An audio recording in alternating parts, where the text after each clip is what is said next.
How to fix YouTube icon option not showing missing problem. Let's get started. The first and easiest thing you can try is restarting your device. Sometimes a quick reboot can fix minor glitches where app icons like YouTube are not showing up. Just power off your device, wait for a few seconds and then turn it back. You can head towards the settings, then navigate to the option of General, scroll all the way down and click on Shutdown.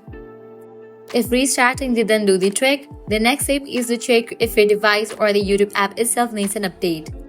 Scroll up, navigate to the option of Software Update. If any updates are available for your device, just update your phone software to its latest version. Likewise, close this. Launch your Play Store or App Store.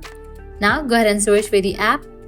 After YouTube app appears, you'll see the option of Open or Update. If you find the option of Update, just click on it and update your app to its latest version.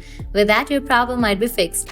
If that didn't work, try uninstalling and reinstalling the YouTube app. Delete the app, head towards your Play Store or App Store and download it. Another possible reason the YouTube icon might not show is due to app permissions. Go to your settings, then head towards the app YouTube. Grant all the permissions. By applying these solutions, your problem will be resolved. If you found this video helpful, be sure to give it a thumbs up and subscribe to channel for more troubleshooting tips.